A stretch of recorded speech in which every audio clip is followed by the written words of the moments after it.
Ladies and gentlemen of the YouTube Rumble universe, what is going on with you? It is Monday, April 11th, 2022, 6:14 p.m. California time. I'm, of course, your always gracious host, Fallon from Gonootropics.com, coming at you with a little water. Cheers on this video. We are cruising once again. We are here at Alice's. We are here on Rumble. 800 videos gone, and I figured, you know what? Now is the time to rebuild the foundation. You guys know I lost all my videos, lost the channel, lost all that nootropics content. And I figured, you know what? Why not lay the groundwork again from ground zero, baby? So that's what we're going to do. So in this video, a quick little guide to nootropics. Why not kick it off with a guide? This is for you new guys out there getting into nootropics. A lot of you guys who've been following me for years know this is going to be real, level one elementary stuff for many of you. But if you're just getting into nootropics, maybe you just found the enterprise, you just found the link to the Discord in this video, you're learning about this stuff. This is going to provide you with a good, solid framework from which to go on. Now, I'm going to preface this video, if you're watching this at this point in time, April 11th, 2022, a lot of these nootropics I'm going to talk about are perhaps unavailable. You can't get them. These are things like the racetams at the time of this video, April 11th, 2022. You can't really get paracetam. You can't get aniracetam. You can't get any of these racetams that you're going to hear being talked about in this video. But regardless of whether you can get them or not, these to me are the foundational nootropics. Anything else that you talk about when you talk about nootropics, like the Alcard, the choline, the phenibutes, these adaptogens, KSM66, phosphatidylserine, things like this. These are good, but they don't really hit the nootropics mark, at least for me. This is what the racetams are here for. And you're going to hear me talk about these in this video. And you're not going to be able to get them, at least at the time of this writing. But it's important to talk about them. Paracetam is the foundational nootropic. If you're just getting started with nootropics, paracetam should be the first one you try. It's the most foundational. It's the first nootropic ever synthesized. It makes the most logical sense. If you're getting into nootropics, why not try the very first one? Why not try the one that started it all? This is paracetam. Beautiful. Modulating acetylcholine levels, increasing glutamate, increasing oxygen in the brain. It's a beautiful nootropic, just absolutely beautiful. And hard to come by these days. People say they got sources. I'm like, where are these sources that you got for paracetam? But time will tell if we see paracetam come back. So paracetam is like the number one, baby. That's the number one you need to try right off of the bat is paracetam. That should be on your radar, or some type of racetam. I don't think you should be messing around with anything else. You might dip your toe into, when I got into nootropics, I was looking at paracetam and these things as these kind of like fringe things. It was like, man, I don't know. I mean, is this stuff safe? Is this stuff like, am I going to die if I try paracetam? Am I going to overdose? No, because that's one of the definitions of nootropics, is they're very safe. In fact, paracetam, I'd argue, much safer than ashwagandha, much safer than some of these adaptogens, much safer than something even like zinc that you could take. And some of these minerals build up in the body and they produce problems. You take too many minerals, they build up in the fats and they cause problems for the body. Paracetam, not so. You can take a lot of paracetam and you're going to be just fine. It's very non-toxic. Many of these others, they build up and they become toxic. So I would argue that paracetam much safer than, even a lot of the stuff that you could go to like your local GNC and pick up, your local vitamin shop and pick up. So very safe. The racetams, very, very safe. I get the powder, right? Because you get the capsules. Guess what? They're loading it up with just a bunch of crap. They're just loading it up with crap. They're loading it up with silica. They're loading it up with these fillers that you don't want in your body. And one very important aspect to taking nootropics is picking up a scale, picking up a digital scale that can at least weigh down to 10 grams.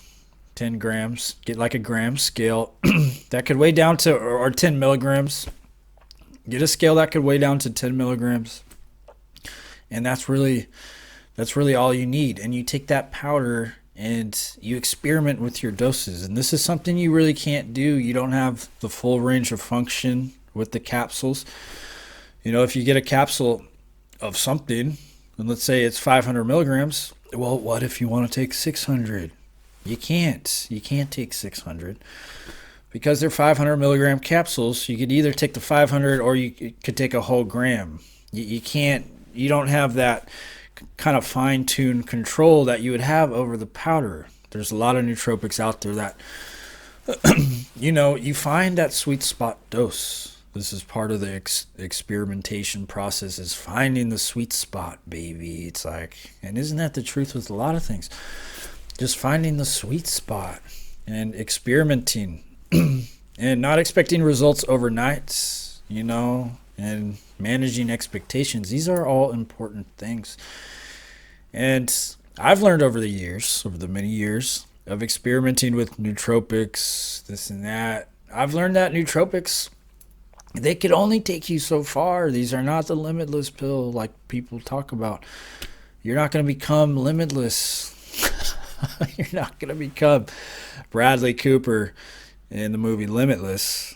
There's a cap. They could only do so much. This is not like your Adderalls or your very strong dopamine reuptake inhibitors. You're going to get, I would say, marginal to okay results, okay brain function with nootropics.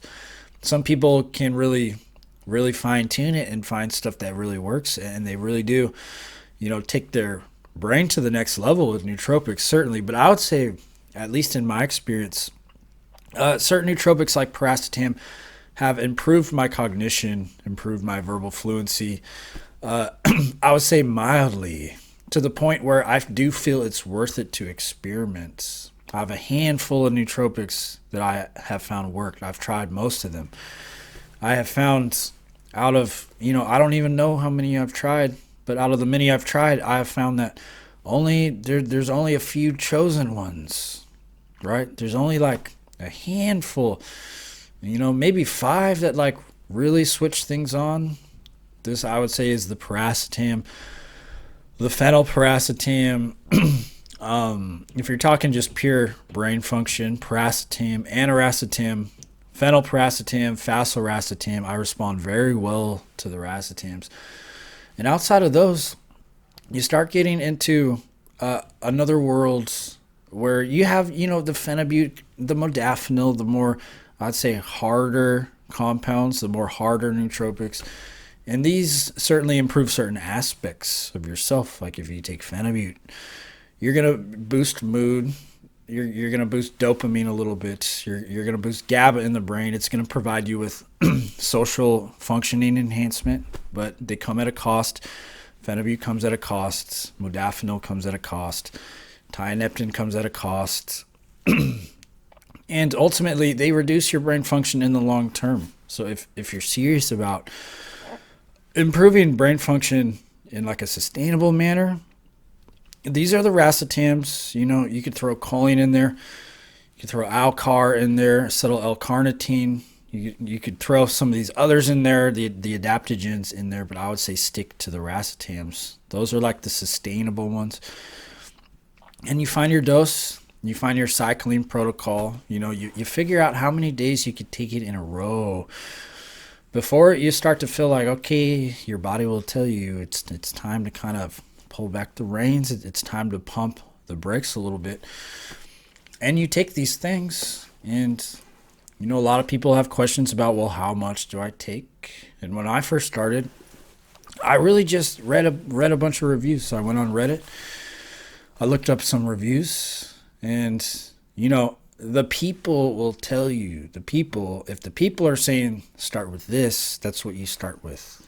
If the majority of people are saying, yeah, start with 2 to 4 grams of paracetam, that's what you start with. And typically you want to start low, kind of work your way up.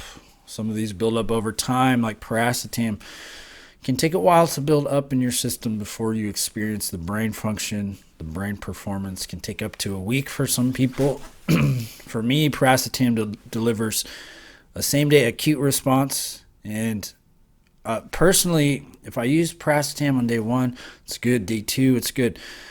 Day 3, I start to kind of get a little manic, a little crazy, and that's when I know to pull back. That's when I know to lower my dose. That's when I know to kind of pump the brakes. So part of experimenting with nootropics is learning about your body, learning about your brain, and figuring out, when it's time to pump the brakes, when it's time to increase dosage. And I would really say just listen to your body. Listen to your body, because you're going to find conflicting reviews for all this stuff. Conflicting reviews online, conflicting reviews from people. Oh, this nootropic made me depressed. And then this person says, oh, this made me such and such. And at the end of the day, it's how it makes you feel, baby. It's how the car you drive makes you feel. It's how the job you work at makes you feel. It's how the nootropic you take makes you feel. Who cares what other people say about it? You can kind of ping off of other people and say, okay, well, a lot of people are saying it works for this. Let me try this. And then you try it. You experiment with doses. And you either discard it or you kind of start working it into a stack, right? If you find out that it works. And that's the other thing with nootropics is you want to start off with one. Figure out, get one nootropic, get paracetam, experiment with paracetam for like a week. And if you get good results, then you can kind of advance to the next level, which is stacking, bringing other things in. Once you find that dose, once you find that cycling protocol, like, maybe you could take paracetam for a whole week before things start going south, or maybe things never go south for you. Once again, this is my experience. Your experience is going to be different. And if you approach it like a mad scientist and, kind of sift through things on your own, say, you know what, I'm going to take the power to my own hands, see what it does for me. This person says this, that's cool. That's cool for him, but how's this going to affect me? And distancing yourself from those reviews, because you can get locked into like a placebo where, you read a lot of reviews, it says it works for this. And you get locked into like a placebo, and that's a very common thing I found with nootropics. It was very hard to differentiate, well, what is placebo and what is not? And I think at this point I've gotten a pretty good handle on whether or not something is a placebo. And I found that a lot of them were placebo, and a handful of them are not. This is paracetam for me. I could feel it, baby. I could feel the paracetam well beyond placebo at this point. And limit yourself to reading so many reviews. Just say, okay, I'm gonna order a handful of these. I'm gonna order some of these heavy hitters, some of the racetams. I'm gonna start with one. That's important. You start with one, because if you start mixing up a stack, 5 nootropics at once, varying doses, well, if the stack goes south, how do you know which one caused the problem? Maybe you responded well to this one over here, but when you threw this one in, it threw the whole dynamic off. It's like that. You got a group of friends, and you guys are all clicking, and somebody that none of you guys like comes in, and what do? They ruin everything. They ruin the whole dynamic. Where it's like these handful of nootropics are good, but once you throw this one in, it's like it ruins the whole mix. Or maybe you're at a party, and you're really only connecting with one person. You're only connecting with one person, and when other people come in, it changes, shifts the energy, right? That's the best way I could describe it. And that's why you start with one. You experiment with the dose. You experiment with it for a couple weeks. I could say you could get a real good grasp on whether something is going to work for you or not within a few days to a week, 2 weeks tops. There are certain nootropics that they say build up over time, like the bacopa. Some of these adaptogens, tend to work with your system and correct things in your system over time. This is generally more of like the adaptogens and the herbals, and detoxing is one of these things that you're not going to really experience the positive benefits until you take it continuously. But for many of these nootropics, you're going to get a good grasp on it from day one, if not day one, a few days in a week at the most. And then you could kind of say, you know what, this one's not for me. Or you could say, you know what, I'm having really good results with this. Let's bring something else in to the mix. And then if you bring something else in and all of a sudden the stack isn't working, well, it was that one you brought in because you already verified the first one, right? And ultimately that's it. I wouldn't get caught up in trying to learn a lot about the neuroscience. I think it's important to learn a little bit about how acetylcholine functions in your brain, the different neurotransmitters, the dopamine, the GABA, the norepinephrine, these types of things in the body. Develop like a baseline level of knowledge. But you can get to a certain point where you just get too bogged down. You don't need to really dive super advanced into nootropics to get a stack that works for you, gets you through school, allows you to study more efficiently, allows you to achieve a certain level of cognitive prowess and verbal fluency and vocabulary, and you're really switching on your learning, and you're staying focused, right? So this isn't necessarily a video about all the listed nootropics. This is like a guide, a getting started guide. Start with one, get the powder, get a scale, experiment, mix it up, find the stuff that works, throw other stuff in.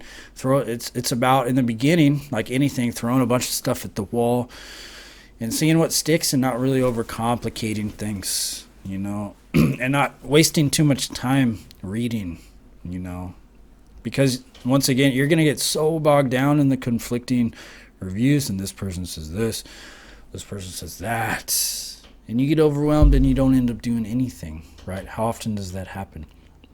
So this is a quick little reboot, some of the classic Gonootropics content. As always, Fallon, Gonootropics.com. If you like this video, give it a thumbs up. If you're watching it on YouTube, give it a rumble. If you're watching it on Rumble, I guess they call them rumbles over here, a little rumble in the jungle. And as always, thank you for watching, and I will see you very soon. Peace.